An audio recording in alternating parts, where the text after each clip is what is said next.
Are you one of the entrepreneurs considering starting a tech company? But are you afraid to do it alone and unsure of how to assemble a strong team as a backup?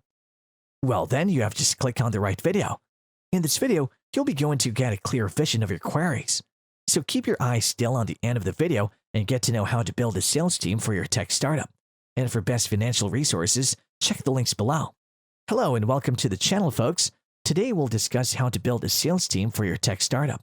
To enjoy more content like this, subscribe to the channel and click the bell icon. With that said, let's start. Technology is advancing quickly in the present century.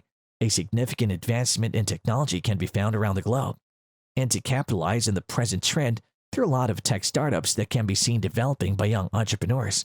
So basically, a tech startup is a business whose goal is to market technology-related goods or services. These businesses offer brand new technological goods or services, as well as innovative ways to offer already available technological goods or services. This particular business model is typically scalable, which means that activity can grow quickly as a result of solutions being provided online and being accessible to a vast consumer base. Few things here are more fulfilling than introducing your product, perfecting your branding, and witnessing it for the first time in the real world. But there are specific procedures that must be considered to develop a well-tech corporation. And at the top of the list is having a good team. Because like other elements, a team tends to be the backbone of your company. One of the most crucial elements in determining the success of your business will be your sales team. Therefore, it's important to get it properly. Making an initial hiring with a proper competence to build the function and giving continuing support to your sales team. And now we'll guide you through some points which are going to help you to build up your sales team. A strong hiring process. Choosing the proper individuals and fostering their skills are the two key components of building a good sales team. Finding people who are naturally good at selling is the best way to get off to a good start, even if everyone can get better at it with time. You'll need to devise a successful hiring procedure to do that. Finding out what you want in a prospect is the first step in doing that. You can then be sure when you've located them. For instance, you might want to look for someone ready to learn new abilities, has a specific amount of sales experience, and is willing to accept a moderate salary. And the next step is for you to choose how you intend to identify possible applicants. You can approach them through their biodata, which will be available on numerous job approaching websites, or post a job opening on a job board. There are many various methods for finding qualified persons to work with you, so you should probably choose a couple, but concentrate your efforts on just one or two of them. Choosing the questions you'll ask potential applicants during interviews is the next step. Simple inquiries about their background, triumphs, and examples of challenges they've solved are all appropriate. You can also inquire about their preferred sales, the things that inspire them, and their long-term objectives. Additionally, you can go on and ask them to show some practical implications and tell them to sell anything from your table to you. You can get a glimpse of their talent. Finally, you'll need to decide how you want to assess the applicants you're thinking about. This section is more artistic than scientific. You'll need to prioritize your talents and expertise, and to some extent, you'll also need to trust your instincts. Prep up your sales team. The finest training occurs when a founder can mix general sales techniques with precise talking points regarding their company. It typically takes salespeople certain months to reach their peak productivity levels or ramp time.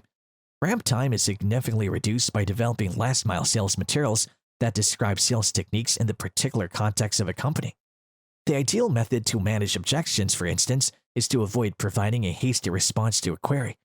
Usually, it's crucial to comprehend the reasons behind asking such an inquiry. To have a more in-depth debate, Leff advises that you should always respond to an objection with a question. The ability to actively listen is just as crucial as the ability to pitch. Selling isn't only about being knowledgeable about the goods. It's also about getting to know the potential customer well enough to be able to personalize your responses to their particular needs. Not just a salesperson should come across as a valuable resource. Remember, you'll be disappointed if you think that all you have to do is accept an offer. Then just sit back and watch as your new salesperson collects money. You'll still need to help them. Build engagement. Creating an effective engagement is crucial. The foundation of a high-growth sales force is a culture that encourages curiosity, empathy, and perseverance. Employee engagement refers to how team members feel and think about the group they're part of, as well as how they act in response to those sentiments and thoughts. However, don't confuse involvement with satisfaction. They're not the same.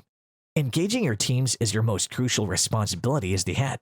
Do your utmost to inspire and maximize each team's members' performance daily. Provide the team with things to achieve the goal.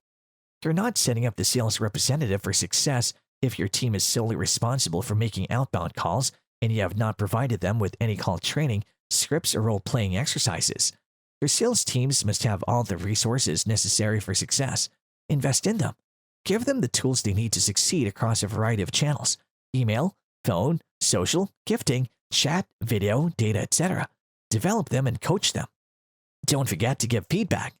Few leaders invest the time necessary in it, yet providing feedback to your team is essential if you want them to improve, because without it, representatives won't know what they're doing correctly or incorrectly.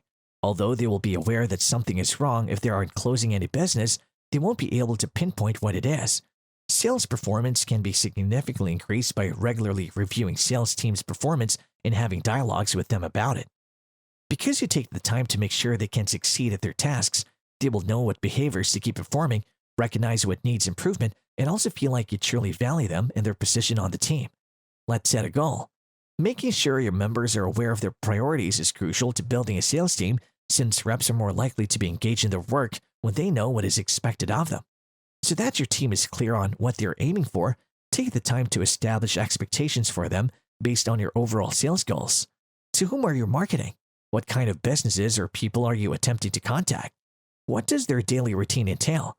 And how can you assist them in achieving their objectives? What issues do they have that your solution or service could help with? One of the most important steps in sales is to identify your target audience. Clarifying what makes your target customer tick can help your sales staff become more focused and efficient, and will ultimately lead to why they might buy from you. Your sales team should have a culture that's driven by delivering outcomes. Setting high expectations and keeping everyone responsible for reaching their quotas entails doing this. It also entails developing a setting where exceptional performers are acknowledged and rewarded. The appropriate people must be hired to create this kind of culture. Look for people who have a strong work ethic, are driven, and are motivated by themselves. Don't forget to follow up on the performance. Follow the sales progress of the group. You'll need to keep an eye on the performance of your sales staff after they begin to close deals. Meet with your sales manager to discuss your CRM's key performance indicators, KPIs, including the average sales revenue per salesperson and each salesperson's unique sales data. Try to identify a reason for this performance difference if certain sales leaders are outperforming others. Are the sales regions split unevenly, or do your salespeople need more instruction on your ideal sales process? You can identify areas in which your sales strategy is effective or ineffective, as well as how your sales operations and processes are developing by monitoring the performance of your sales force. A leader can use this as an opportunity to change goals or reallocate resources to avoid missing sales targets. Your sales team's strengths and limitations may help you reassign assignments to the salespeople who are more effective at them, increasing your productivity. So when are you planning to start your startup with an efficient team? Do let us know whether this video helps you in achieving the team you need. With that said, it's time to call it a day, guys. I hope you liked the video. If you did, don't forget to hit the like button. Make sure to subscribe to the channel and click the bell icon. We'll see you in future videos.